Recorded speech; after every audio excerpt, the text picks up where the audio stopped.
Bienvenue à toutes et à tous, bienvenue sur les vidéos du DJ Stuff. Aujourd'hui, je suis très heureux de vous retrouver pour qu'on voit ensemble le Denon Prime Go. C'est un tout en un, deux voix, complètement tout en un, puisque en plus de la lecture de vos morceaux, il peut faire aussi l'analyse de vos morceaux. Vous pouvez créer vos playlists. Alors, on va le voir dans la partie navigation, mais on peut créer des creates. Si vous avez juste mis des morceaux comme ça en vrac, vous pouvez aussi réorganiser vos playlists si vous avez déjà des playlists. Même si vous utilisez une clé d'un autre logiciel comme Recordbox, vous pourrez aussi les lire. Le mieux quand même, parce qu'il y aura quand même plus d'ergonomie au niveau visuel, c'est d'utiliser Engine Prime. On va le voir dans la partie navigation, parce que bon voilà, vous avez un plus gros écran pour pouvoir classer, faire vos playlists, tout ça. Mais c'est tout à fait possible sur l'unité directement, où vous pouvez en tout cas déplacer des morceaux qui ne seraient pas vraiment au départ, dès le départ dans la bonne playlist, voilà, ou le bon dossier. Donc ça, c'est possible directement. D'ailleurs, on le verra dans la vidéo, je vais l'utiliser avec une clé USB en direct sans avoir créé de playlist. Je vous montrerai aussi comment ça se passe avec une clé avec déjà des playlists de fait. Voilà, donc en premier lieu, on va parler des playlists.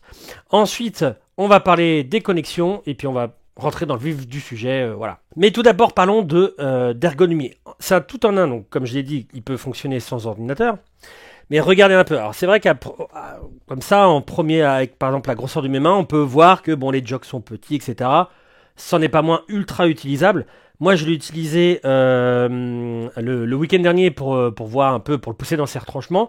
Et donc il fonctionne en plus sur batterie qui peut durer jusqu'à 4 heures, je crois qu'il y a 2 heures de recharge. Justement, on va faire les petits fous, on va l'utiliser sans batterie pendant tout le long de la vidéo. Et donc je le débrancherai à un moment voulu, hein, le temps qu'il se recharge bien comme il faut. On a la petite batterie là, le petit niveau de batterie. Et je voulais juste vous montrer au niveau de la grosseur. Alors je vous parle pas de la hauteur. De la hauteur, bon, c'est une hauteur tout ce qui est de plus normal, dans les 8 cm, un truc dans le genre. Mais regardez au niveau de la grosseur, enfin profondeur et largeur, c'est à peine plus gros qu'un ordinateur 15 pouces. Donc c'est vraiment super mimi pour mettre dans son sac et puis se barrer avec. Une clé USB, vous voyez, en plus elle dépasse même pas. Voilà, vous pouvez vraiment sortir avec tranquille, juste un casque et vous mixer dans le jardin.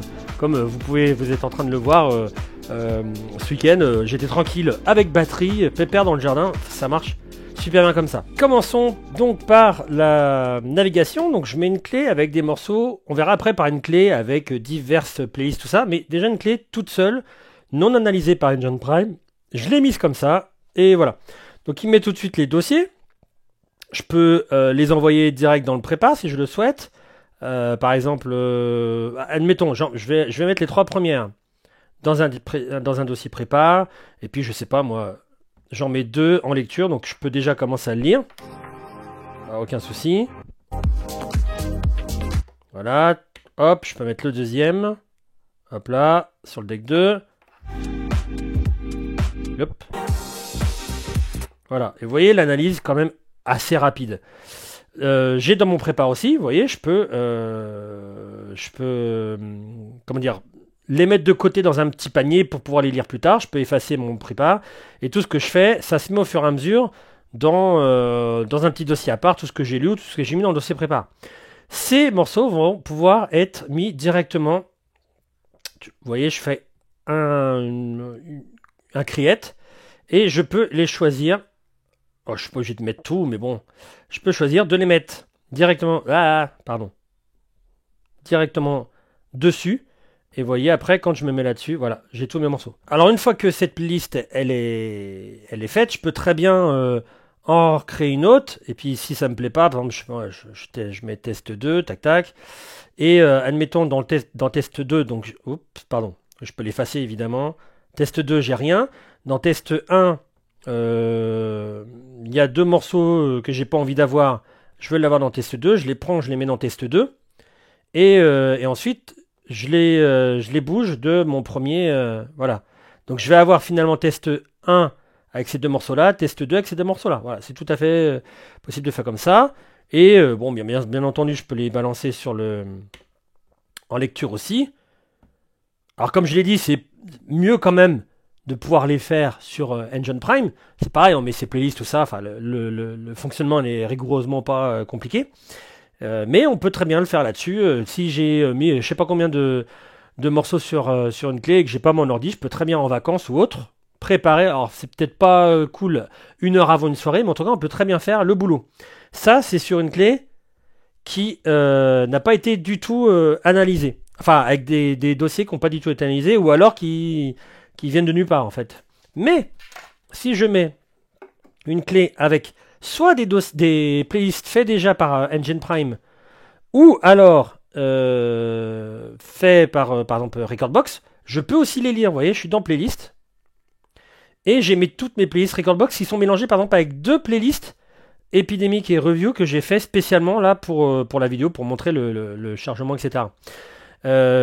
Cependant, une fois que j'ai fait mes playlists, je peux très bien éditer. Et par exemple, ce morceau-là, moi je le préfère le descendre parce qu'il n'est pas dans l'ordre, donc je peux très bien le descendre ou le remonter. Vous voyez, il y a la petite double flèche là. Et je peux très bien choisir des morceaux qui ne me plaisent pas et les mettre dans une autre playlist. Hop là. Parce qu'ils ne me plaisent pas. Alors, évidemment, il faudra trier les doublons. Si vous avez des doublons, vous pouvez très bien retirer. Voilà, je le retire de cette playlist-là si ça ne me plaisait pas. Et donc, j'avais bien 31, je suis bien revenu à 32. Chose aussi au niveau de navigation. Quand vous avez des morceaux déjà en cours de lecture, les 2, et que vous ne pouvez pas les préécouter, évidemment, et que vous voulez en écouter un 3e, par exemple, quelque chose que vous avez mis dans le dossier prépare, admettons, je sais pas moi, il y a ce morceau-là qui tourne sur le deck 1, ce morceau-là qui tourne sur le deck 2, bon, on s'en fiche, on va mettre une boucle.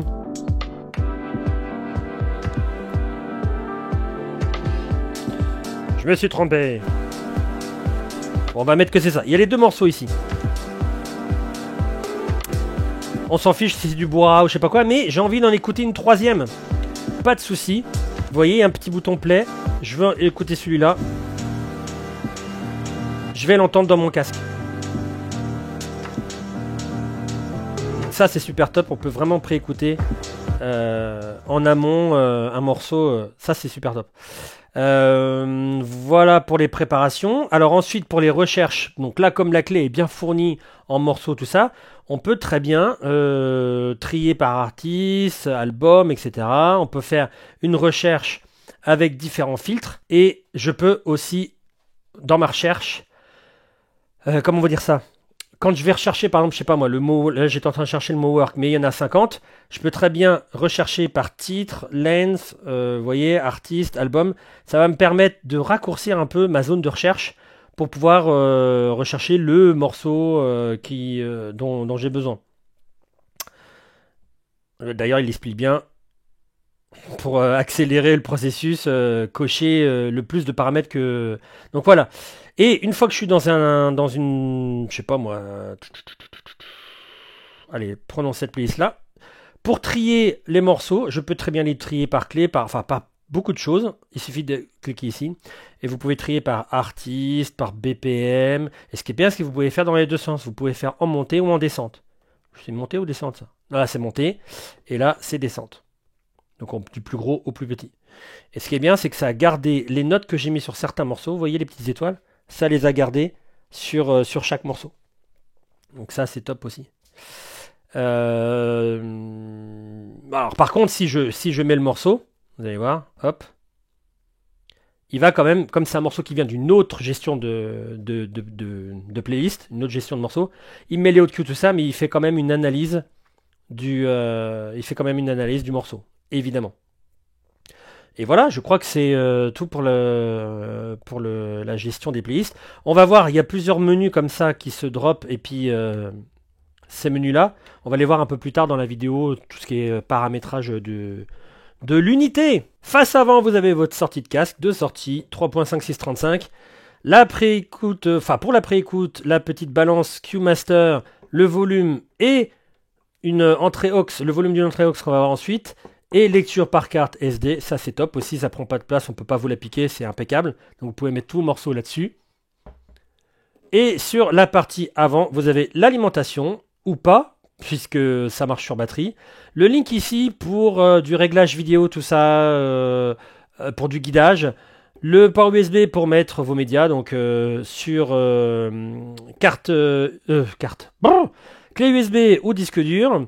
préférez quand même disque dur SSD plutôt qu'un disque dur à plateau. Hein, on sait jamais, avec les subwoofers, etc., ça peut vibrer. Le port USB ici, que j'ai pas vraiment d'indication, même en regardant dans la doc, j'ai pas vu grand chose. Ça pourrait fonctionner aussi dans le futur pour Serato, comme le Prime 4 par exemple. Pour le moment, pas d'indication. Deux entrées jack XLR. On va voir par la suite qu'il y a des réglages pour les micros. La entrée aux en RCA avec le volume que vous avez vu sur le devant. Une sortie boost en jack, une sortie RCA en master qu'on peut splitter en stéréo mono. Et la sortie XLR principale master. Et vous allez voir les volumes dans la suite de la vidéo. Bon voilà, vous voyez déjà gros dossier. Et ben on va passer dans le gros dossier navigation. On rentre dans le vif du sujet avec un morceau. Et on va regarder tout ce qui est partie table de mixage et ensuite tout ce qui est partie deck. Donc une fois que notre morceau est balancé, vous avez sur chaque deck, alors l'ergonomie est un peu différente, vous n'avez pas des tranches comme ça puisqu'il y a un écran, mais vous avez tout ce qui est gain et EQ sur la partie gauche ici, sur la partie droite ici. Donc vous avez votre gain ici. Alors petit point négatif que je dirais, alors c'est un des seuls que j'ai pu voir sur la bécane, c'est que vous n'avez pas de vue-mètre pour la pré-écoute. Les vue-mètres que vous voyez, ce sont les vue-mètres du master, ici là. Donc la pré-écoute, on a quand même l'habitude le plus souvent de faire à la fois à l'œil et à la fois à l'oreille. Et quand même assez souvent à l'œil avec les vue-mètres. Le problème c'est que là on va devoir faire tout à l'oreille. Alors c'est à la fois gênant et pas si gênant que ça, puisqu'on peut s'y habituer. C'est un fait, il n'y a pas de souci. Ce qui me gêne, c'est que pour la marque, en fait, c'est un produit qui est, on va dire, débutant intermédiaire, intermédiaire plus, et produit nomade. Et si on prend le cas de, si c'est pas pro et que c'est débutant intermédiaire, bah, l'absence de mettre en pré-écoute, c'est un peu... Mais bon, c'est vraiment une des seules problématiques que j'ai pu avoir. Donc les gains. Trip égalisation, donc les basses, les médiums, les aigus. Ce qui est génial au niveau des EQ, comme pas mal d'autres réglages, c'est qu'on va pouvoir choisir, alors ça on le verra après quand on va regarder tous les paramètres de l'écran, les EQ sont paramétriques sur les graves et les aigus, donc vous pouvez choisir la fréquence de coupure pour les EQ, ça c'est super top. On va le voir un peu après, vers la fin, pour toute la partie paramétrage de l'unité. On retrouve ensuite un petit sweep FX qui est disponible avec deux effets, un filtre et une sorte d'écho. Hop. Donc le filtre, on l'active.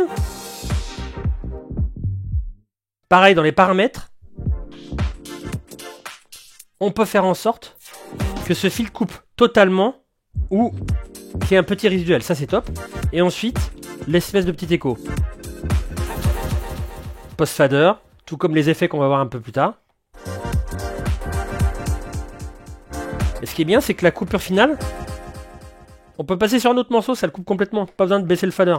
Donc ça, c'est plutôt pratique.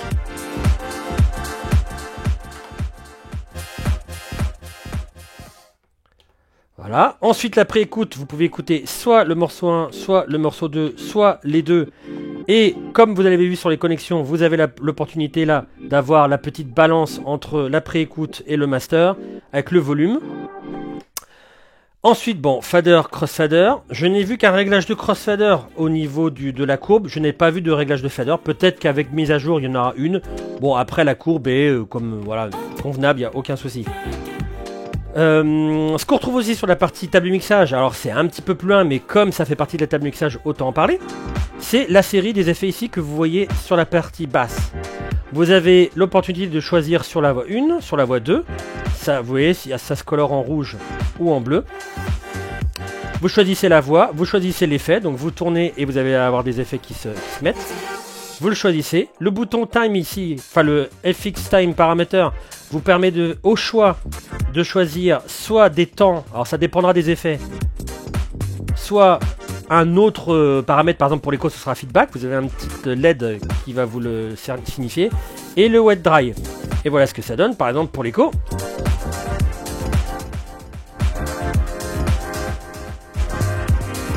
Je vais me remettre au début, hop. Donc si je change les temps, et si je change le feedback, par exemple si je le mets tout petit, vous voyez il se coupe très rapidement. Ah, je vais mettre un peu ailleurs. Hop. Par contre, si je mets le feedback beaucoup plus long, vous voyez, il est beaucoup plus long. Normal. Je vais le mettre un peu plus court comme ça. Et je vais revenir sur les temps. Après l'écho, on a un délai.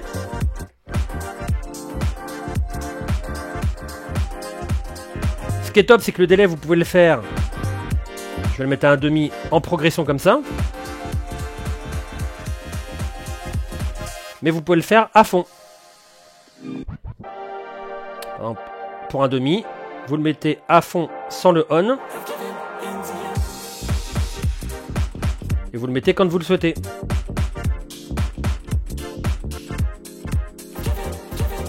Ou alors vous pouvez le faire avec le bouton.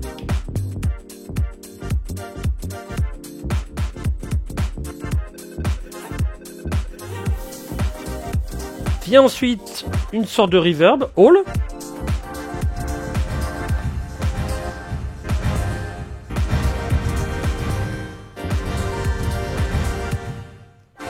Vous pourrez régler la répétition et le decay.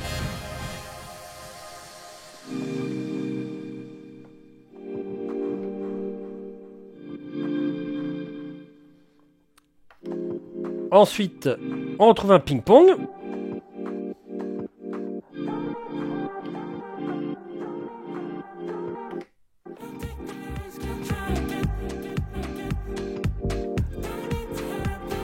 Et là, avec le ping-pong, vous pouvez agrandir la largeur stéréo.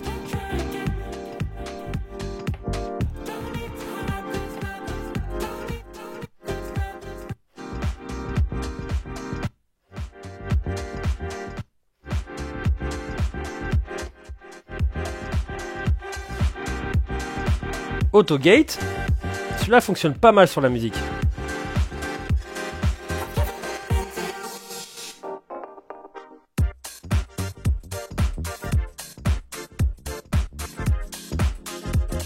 Un flanger. Toujours pareil, qui sera mieux d'utiliser avec des temps un peu plus longs, genre par exemple 8 temps. Et je vais vous mettre sur une partie un peu plus sympa, ici.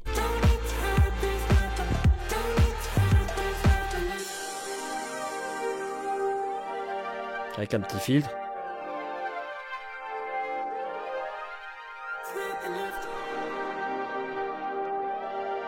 Un LFO filter.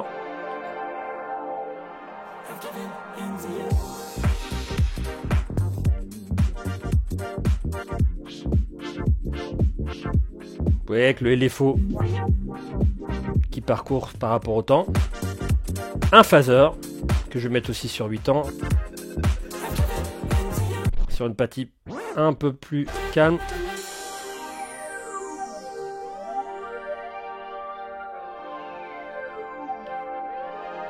Le crush, où vous pouvez réduire ou augmenter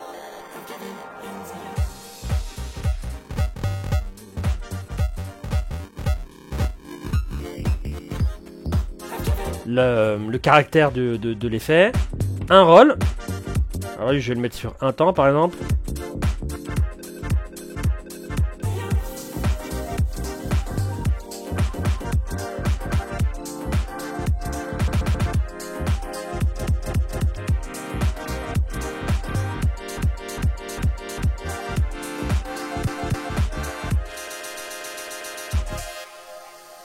Un reverse roll, alors ça c'est top parce qu'il n'y a pas de reverse ailleurs, donc on peut vraiment faire des trucs sympas. Par exemple, hop, je vais mettre là comme ça.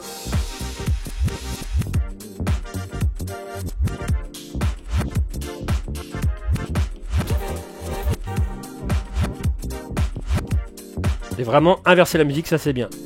Un scratch. Alors j'ai pas trop compris pourquoi ça faisait pas de scratch, mais ça fait des petits trucs sympas.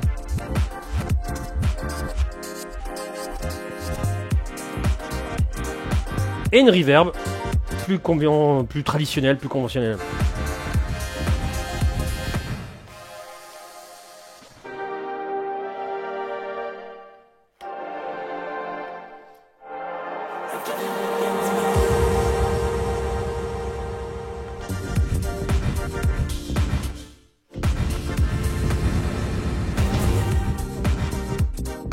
Et voilà, je crois que c'est bon au niveau des effets. Je vais revenir sur l'écho.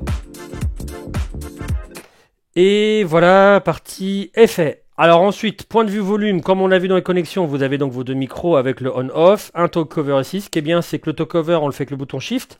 Et il se répète en fait sur l'écran, vous indiquant bien qu'il est, il est disponible avec les deux volumes ici. Vous avez le volume de la sortie boost que je suis en train d'entendre et le volume master ici que vous êtes en train d'entendre. Voilà pour la partie table de mixage. Ça fait déjà, vous avez une navigation, table de mixage, il y a déjà pas mal de choses à dire. Point de vue deck, donc je vais parler des transports. Donc on retrouve évidemment le bouton Q, premier bouton d'accrochage, play. Le jog, peut-être scratch ou pas. Là vous avez sans le scratch. Alors je vais mettre sans le master tempo, pour que ça vous fasse vraiment l'impression. Donc ralentissement, accélération, le bending, aussi sur la corolle bien entendu. Mais si je me mets en mode scratch, je peux très bien faire du bending sur la corolle et scratcher sur le dessus. Et vraiment ce qui est bien, c'est que la partie tactile ne commence pas tout à fait sur le côté du jog. Il commence un peu après. Donc ce qui fait qu'on ne peut pas trop faire d'erreur pour faire du bending. Donc ça c'est top. Il y a avec le bouton Shift, on peut faire un petit coup de grid edit. Ça permet de, vous voyez, si vous faites... Oups, pardon. J'ai fait un petit stutter. Alors, je me remets en grid edit. Voilà. Ça permet de bouger la grid de gauche à droite. Bon, j'aurais pu en parler dans la navigation, mais ça, c'est pas très grave. Oh, je me retire de ce mode-là. Le pitch, il est pas énorme, mais avec les variations de pitch que vous avez, donc là, non, pardon, hop, c'était là. Vous avez du 4, 8, 10, 20, 50 et 100%. 100% forcément, ça fait de l'arrêt total. Donc voilà, si vous mettez à 4 ou 8%, vous pouvez faire vraiment des réglages de batterie super top. Ah tiens, j'avais dit que je retirais l'alimentation. Hop là. Donc je retire l'alimentation pour tout le test, hein. Soyons fous. Donc là on marche sur batterie. J'ai 100%, on va voir jusqu'où je peux aller. Bon normalement il y a 4 heures, je devrais au moins avoir du... Voilà. Mais testons, c'est comme ça, on le fait comme ça. Le pitch bend, alors ça peut être, on le verra à la fin dans le réglage des écrans, le pitch bend peut être changé en tant que range. Mais vu qu'il y a le range avec le bouton Shift, pourquoi s'embêter? Autant faire le pitch bend. Donc vous avez décélération, accélération. Alors maintenant je vous les ai fait avec changement de tonalité, maintenant sans changement de tonalité.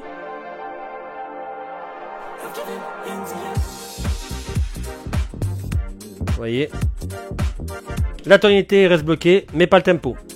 Vous avez le bouton sync. Vous pouvez caler aussi des clés avec le bouton Shift qui sync, donc pour caler deux morceaux au tempo ou à la clé. D'ailleurs, en parlant du master tempo et du calage automatique de clé tempo, vous pouvez très bien aussi changer la clé sans changer le tempo. Vous appuyez sur la clé ici. Hop, non, c'est pas done que je voulais faire, c'est ça, voilà.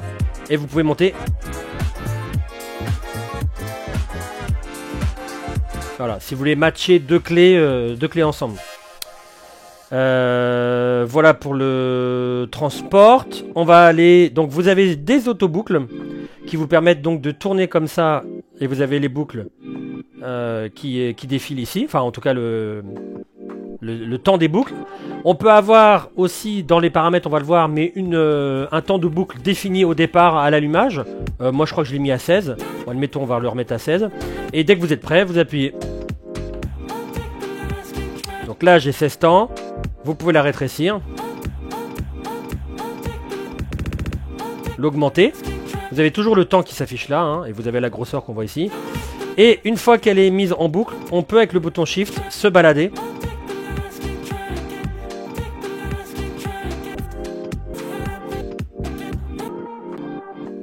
Voilà, pour faire des jumps.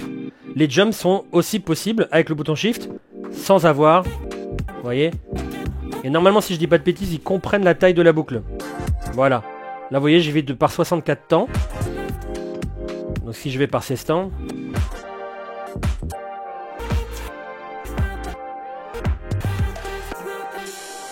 Etc. etc. Et on a fait le tour au niveau des transports, tout ça. Maintenant, on va voir au niveau des pads. Donc vous avez Hot Cue, Loop, Roll. Et à chaque menu, vous avez deux banques. Vous voyez, c'est clignotant ou non clignotant. La seule particularité, c'est que quand ça clignote, ce sera vraiment la deuxième partie sur chaque. Par exemple, vous serez sur la deuxième série de 4, deuxième série de loop, deuxième série de roll. Donc il faut bien faire attention à ça. Les au-dessus donc sont au nombre de 8.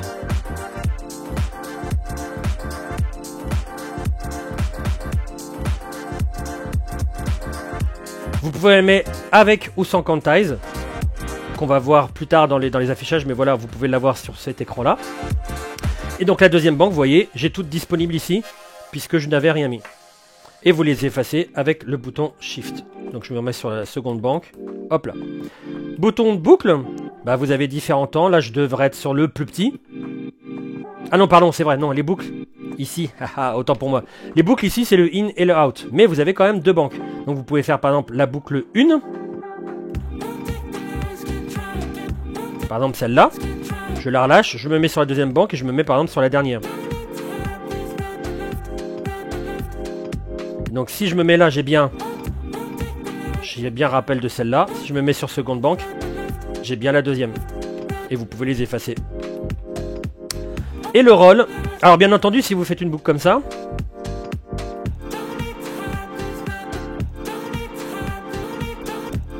vous pouvez la réduire. Par contre, quand vous allez la rappeler, ce sera toujours par contre la boucle de 4 temps que vous avez faite, enfin la boucle du temps initial. Je tenais à le dire. Et le roll. Donc normalement là, ça devrait être ma plus petite valeur. Voilà. Et ce qui est génial, c'est qu'en dessous, vous voyez, vous avez le temps qui défile derrière. Enfin, la waveform.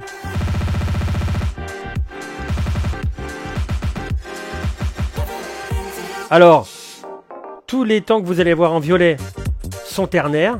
Et tous les temps que vous allez voir en vert sont binaires.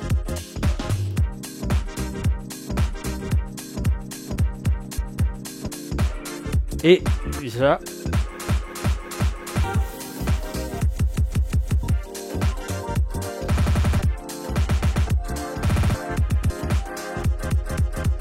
Ça marche super bien. Et voilà pour les pads. Et on va passer à l'ergonomie au niveau de l'écran, parce qu'on a vu tout ce qui est playlist, création de playlist, tout ça. Là, on va regarder tous les paramètres qui sont vraiment propres au Prime Go. Autant la gestion de playlist sera à peu près la même sur tous les Prime Go, Prime 2, Prime 4, oui, Prime 4. Autant là, peut-être qu'il pourrait y avoir, alors, je ne sais pas exactement lesquels, mais des paramètres un peu différents. C'est ça qu'on va voir tout de suite. Donc, sur notre écran, la première chose qui va sauter aux yeux, c'est cette petite partie-là. Qui me fait penser d'ailleurs qu'il y a un truc que je vous ai pas dit, c'est qu'on peut aussi enregistrer ses mix. Mais voilà, comme ça maintenant vous le savez. Donc on peut mettre ou non le quantize, mettre ou non une lecture continue. Aller sur la partie enregistrement, mais ça on va le voir à la fin. Le stop time, c'est celui-là. Voilà, il est court, je peux le mettre un peu plus long. Voilà. Après je vais le mettre le court. Le crossfader, vous voyez qu'ici, il est très court. Je peux le mettre en fondu. Complètement. C'est vraiment agréable de pouvoir le faire directement sur l'écran comme ça. La preview, c'est la preview qu'on a vu, que vous avez vu sur la partie navigation. C'est le volume de quand vous cliquez sur un morceau pour le pré-écouter, autrement que dans la pré-écoute. Et on peut ou non mettre les effets. Vous voyez, ils sont légèrement bleus. Je ne sais pas si vous le voyez en haut, mais quand je fais off, ils s'éteignent. Voilà. Et d'ailleurs, ils s'éteignent en bas aussi. Voilà pour toute cette partie-là. Et maintenant, on va voir la partie menu. Dans la partie menu, vous avez Utility. Donc, vous avez l'opportunité... Ah, voilà encore un truc dont j'ai pas parlé. Vous avez l'opportunité de mettre le Wi-Fi. À quoi ça sert le Wi-Fi? Si vous êtes en Wi-Fi, vous pouvez, alors si je ne dis pas de bêtises, prendre les morceaux, je crois que les partenariats avec Engine, avec Denon, ça doit être SoundCloud et Tidal. Donc des services pour vous donner des morceaux, etc. avec abonnement. Donc vous pouvez les choper directement en Wi-Fi sans ordinateur. Vous aurez dans vos playlists la possibilité de regarder toutes vos playlists Tidal et SoundCloud, je crois, mais à vérifier. Track preview, oui ou non. Donc ça, c'est quand vous pouvez le préécouter. Là, c'est le réglage de l'écran avec batterie, enfin sans l'adaptateur ou avec l'adaptateur. Donc là, sur batterie. Donc vous voyez, là, je le change. Je vous montre bien que je suis sur batterie parce que l'écran, il change. Le mic attenuation, donc savoir le talkover, voir si vous voulez mettre de 0 dB, bah ça sert pas à grand chose, mais au moins moins 10 ou moins 20, donc là il est à moins 20 si vous l'utilisez. envoyer, alors ça c'est bien comme fonction, envoyer le micro sur la sortie boost ou non. Donc si on n'a pas envie d'entendre du blabla sur la sortie boost, on peut le faire en sorte que non. EQ type, alors ça aussi, regardez. Donc en normal, vous voyez, il y a un résiduel. Si je mets isolate, à 0, c'est 0. Donc ça c'est super top. Les fameux EQ que je vous disais, donc pour que les graves coupent, mais ne coupent pas trop la partie des médiums, regardez. Bon, bah ça va être mieux si je... Attendez, on va mettre un petit haut de Q parce que sinon je vais pas m'en sortir. Voilà, je vais effacer celui-là. Voilà. Comme ça, on va revenir à chaque fois sur ce haut de Q là. Alors, on disait... Hop, les lots. Je vais les couper, écoutez bien. Normalement, vous écoutez votre casque. Écoutez bien. Vous voyez?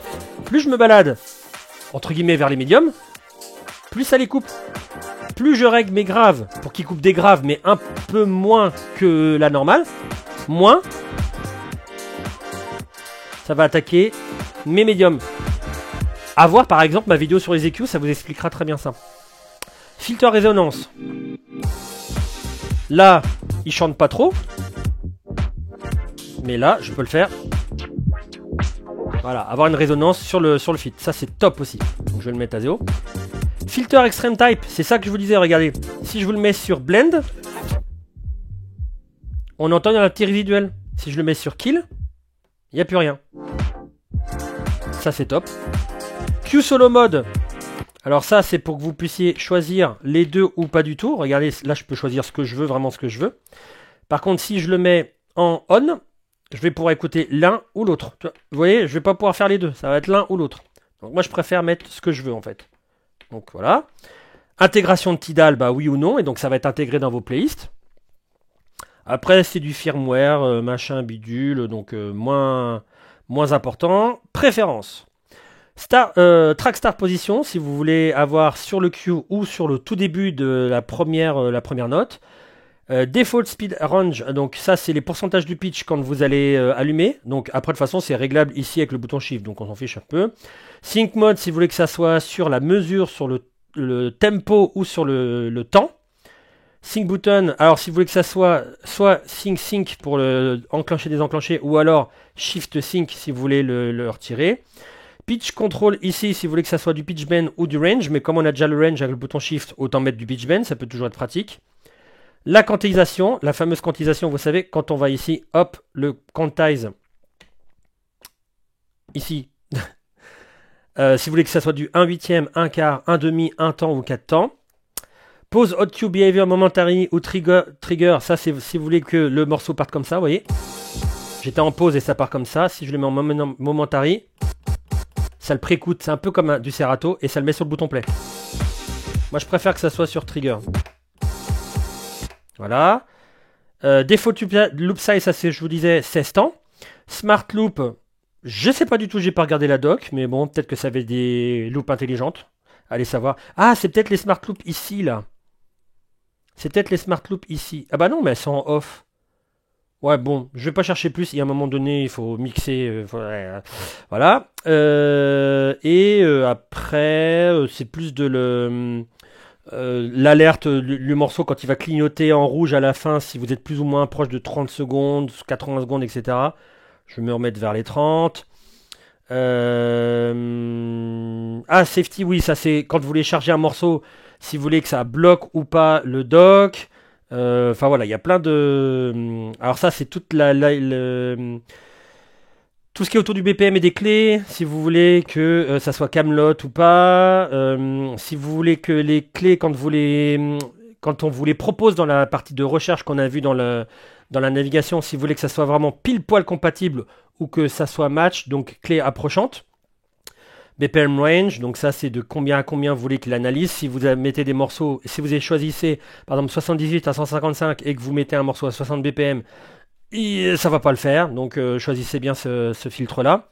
Et BPM filtration, c'est quand vous avez vu qu'on pouvait faire des associations, enfin rechercher par BPM, tout ça, les morceaux. Eh ben, la tolérance, c'est soit vous voulez vraiment du 0%, que c'est 135, c'est 135, ou si vous pouvez déborder un petit peu. Et les couleurs des decks, Par exemple, notamment pour les effets, pour qu'ils soient bleus et rouges comme on l'avait vu au début. Voilà. Il y a une de me dire que le Wi-Fi était bon. C'est pas grave. Et à la fin, l'enregistrement. En fait, soit vous pouvez l'avoir ici, record, vous voyez, tac. Ou soit vous pouvez l'avoir avec un appui long ici. Et vous pouvez enregistrer votre mix. Donc c'est tout simple. Vous enregistrez comme ça. Hop, dès que vous êtes prêt, boum. Vous enregistrez, vous faites vos manips. Vous pouvez faire pause et revenir. Vous pouvez faire stop. Et à la fin, vous l'enregistrez. Blablabla. Done. Et vous allez l'avoir dans votre clé USB. Donc ça, c'est top. C'était le Prime Go de Denon, le super petit standalone qu'on peut embarquer dans son sac à dos facilement.